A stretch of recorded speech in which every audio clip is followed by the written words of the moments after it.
മാട്ടുമന്തയിലുള്ളത് പൊതു ശ്മശാനമാണ്. അതായത് പാലക്കാട് നഗരസഭയിലെ എല്ലാ ജാതി മത വിഭാഗങ്ങൾക്കും ഒരുപോലെ സംസ്കരിക്കാൻ കഴിയുന്ന ഇടം. 10 ഏക്കർ ഭൂമിയിലെ 20 സെന്റാണ് വലിയപാടം NSS കരയോഗത്തിന് നഗരസഭ അളന്ന് തിട്ടപ്പെടുത്തി നൽകിയത്. NSS സ്ഥലം മതിൽ കെട്ടി തിരിക്കുകയാണ്.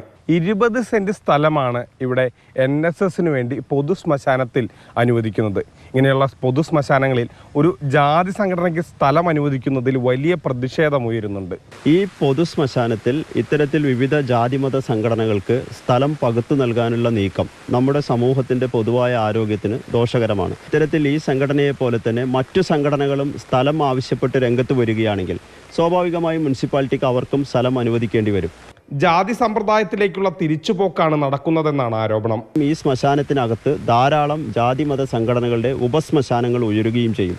ഇത് പഴയ കാലഘട്ടത്തിലേക്കുള്ള ജാതി കേരളത്തിലേക്കുള്ള ഒരു തിരിച്ചുപോക്കായിരിക്കും. ഇത് മഴ നനയാതിരിക്കാൻ ഷെഡ് നിർമ്മിച്ച് തരണമെന്നാവശ്യപ്പെട്ട് 2023 NSS കത്തു നൽകിയിരുന്നു. ഷെഡ് നിർമ്മിക്കാൻ ഫണ്ടില്ലെന്നറിയിച്ചപ്പോൾ സ്വന്തം നിലയിൽ പണിയാമെന്നായി. കൗൺസിൽ യോഗത്തിൽ ഏകകണ്ഠേനയാണ് തീരുമാനം അംഗീകരിച്ചതെന്നും എല്ലാ ജാതി മത വിഭാഗക്കാർക്കും ഉപയോഗിക്കാവുന്ന തരത്തിലാണ് NSS കരയോഗം ഷെഡ് പണിയുന്നതെന്നും നഗരസഭ വ്യക്തമാക്കി. മാതൃഭൂമി ന്യൂസ്, പാലക്കാട്.